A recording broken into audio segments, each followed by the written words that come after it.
All right. Okay, so we are going to ask Davlyn a series of questions, a type of biography. So we're just going to give her a little interview. So we'll just get started. Hi, Kara. Do you recall any interesting stories regarding your birth?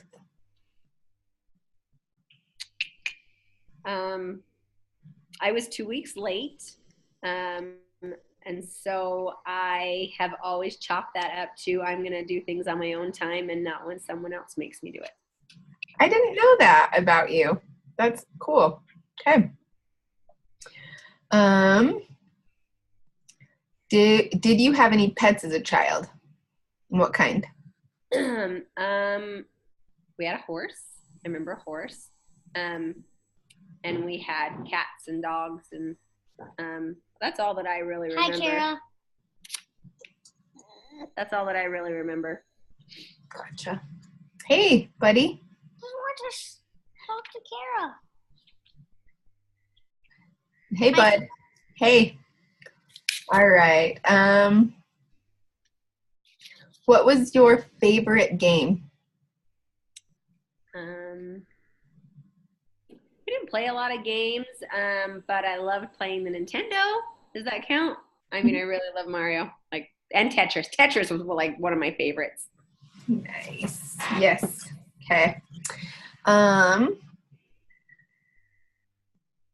Let's see. What was your favorite subject to study?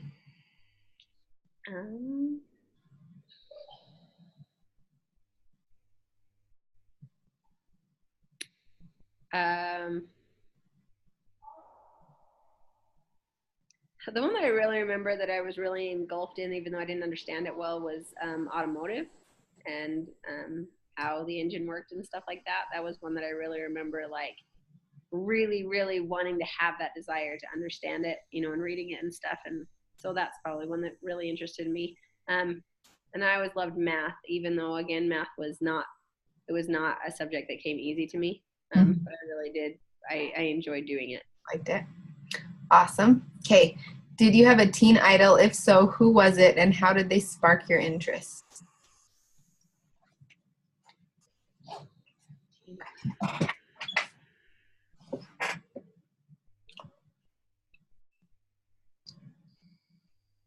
I don't know. I don't know if I did. I really liked the boys, I guess. I mean, that's probably the only thing that I really remember of teen, as far as celebrities and stuff. Just the boys. You remember who? Jonathan Taylor Thomas. All the three name kids. That was yeah. So I remember that. In our time in the 90s. Yes. Okay, how about this? What was your favorite music, band, or dance in high school?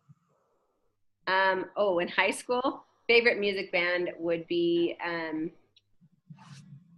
my gosh, my brain just went dead. New Found Glory. Yes. Okay, so I was gonna skip this one, but I want to ask you. So, what would people find surprising about you as a teen? As a teen,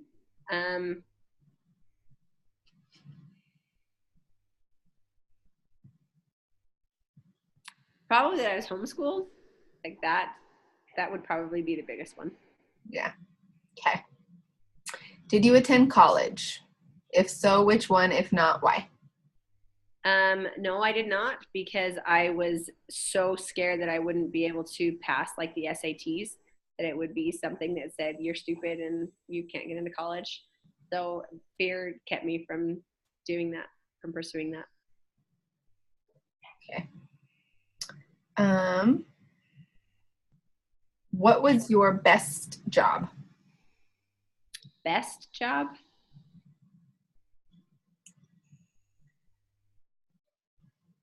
I managed a Lady Foot Locker in Oregon when I was 18, and I really loved that job specifically because I really had a passion, even though I didn't at that time have a passion for fitness. I loved the athletics. I loved the clothing. I loved the shoes. I loved that aspect of the job that I had, and learning.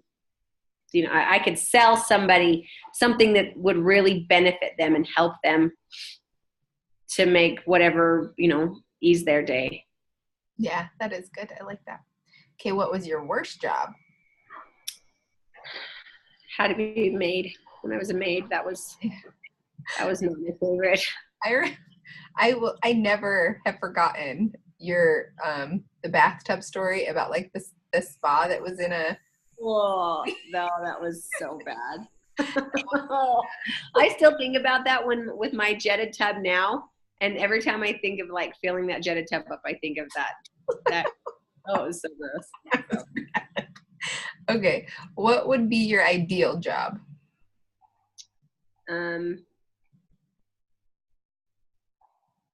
Something that I really felt like I was making an impact on someone's life. Something that I really had a passion for, that I didn't dredge going to work. It was something that I just was able to arise and was excited to go and do that. So I don't know what that would be, but something that would be that I'm really making a contribution. I like that. In what ways have your parents influenced you the most? My parents have amazing work ethic. My mom always pushed us through, and it didn't matter the job that had to get done, or how much we complained about it. It was just the job has to get done, whether that takes you an hour, whether that takes you, a few minutes, like the job has to get done. And my dad was always willing to go and do the hard, even if that meant that he had to be away from his family, if that meant that he had to work back to back to back, he would do it, whatever it took to make sure that we were taken care of and my mom didn't have to work. Yeah. Okay, do you wish you would have been raised differently? And if yes, how so? Not at all. I don't. The only thing I do wish is that I would have been able to be taught better money management. But even then, as I've gotten older, I've learned that that's really something that each person possesses. That's a personality that each person has. You either have it or you don't. So even then, I wish that I would learn that, but that wasn't up to my parents. That was my personality, and I had to grow into it. Yeah. And as I read a book, like the Dave Ramsey's, I think Total Money Makeover, I think is where it was. It really talked about the era of time when credit cards came about, and they were like introduced as a status thing. And I think that was kind of through our parents' time as parents too. So it was just a different mindset, I think, at that time too. Yes. Let's see.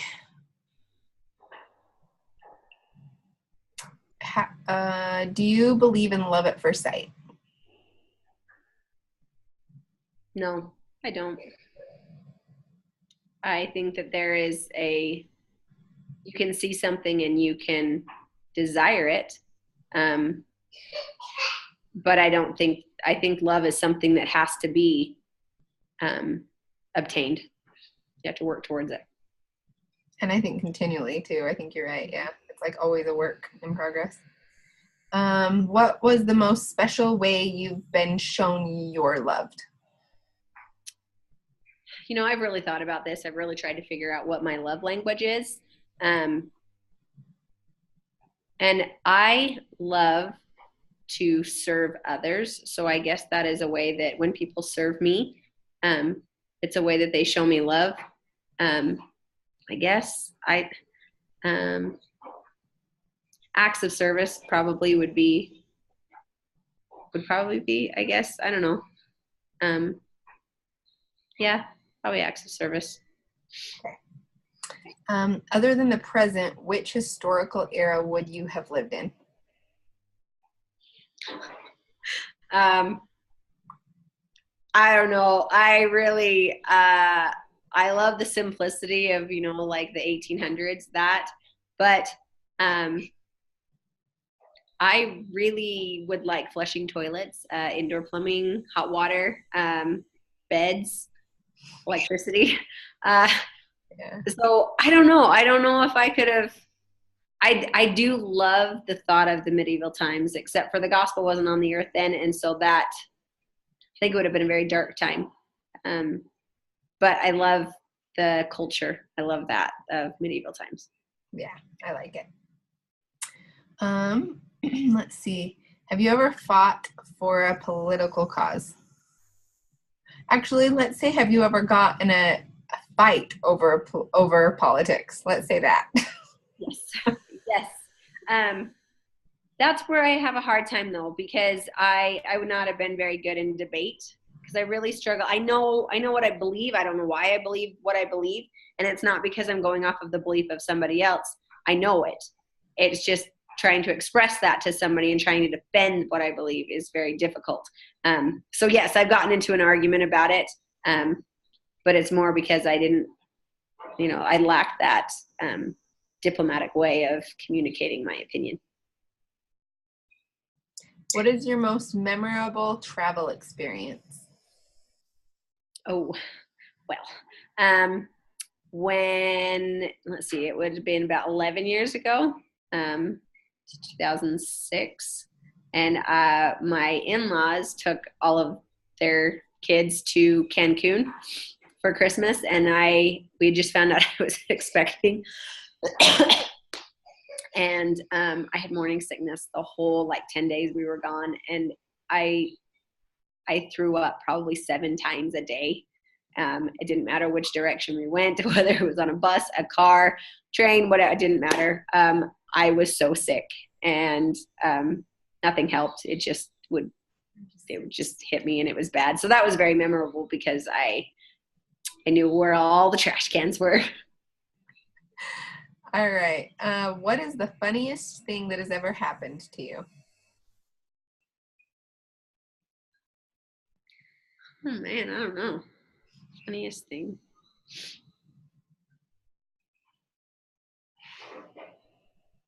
Probably just anytime we carry something. Yeah, I was gonna say you got to help me out. Usually those probably involve you and me. It's 4 o'clock. Yes, getting super giggly, anytime I move anything. Yes, that is true. Or this one time when I said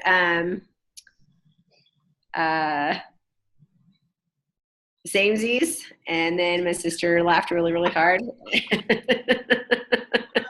And then pretty much blocked the rest of anything out that happened. That was just my funny for today. Just today.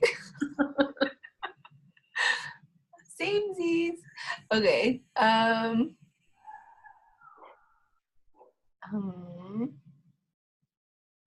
What is your most embarrassing moment?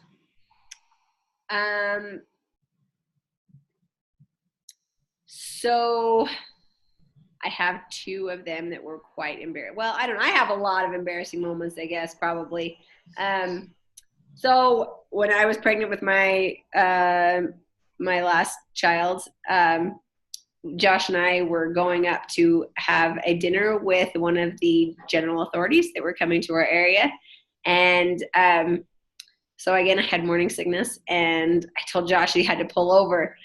And so in my heaving, I let loose some other part of liquids of my body, and then my skirt was soaking wet as we're about to meet a general authority.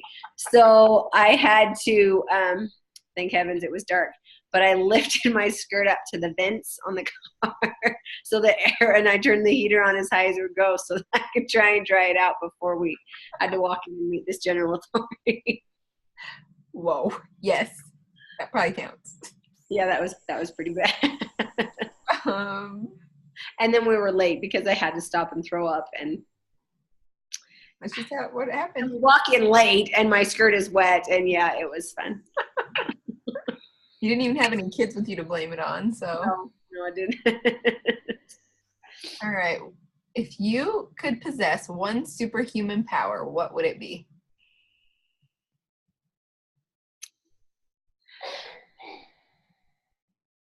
Honestly, I think it would be the power to clean, with the clip of my fingers, like Mary Poppins does. I think that would be it. Yes, that would be nice. I'll take it.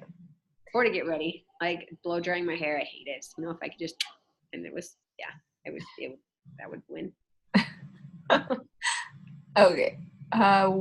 Where were you and how did you react to September 11th? September 11th was different for me because I wasn't in the U.S. We were actually on an airplane, and so we didn't know what had happened until, I mean, it was hours later, and we landed in Brazil, and the people that knew us were like, I'm so sorry about what's happening in your country. And we're like, what are you talking about? And then, you know, we were watching it on the news stations that they're in the airport. But it's all in Portuguese. So we had no idea what was happening. And everyone's like, New York is gone. New York is obliterated. It's just gone. And we're like, what? And, but we didn't feel, I didn't feel like I was not secure. I didn't feel that terror that everyone that was here felt. This is a video called Dragon City, and it says download. No. So for me, there wasn't that fear. And I mean, we were flying out of the country for a 2-week vacation. So by the time we got back, you know, like things had started settling down. Like our country had already like started to retaliate. And I mean, so that fear wasn't there. So yeah, that's, for me, September 11th was scary, but I wasn't amidst the terror in the U.S. So. Yeah. Okay. Well, that concludes your interview. So I am going to stop recording. And yeah, peace out.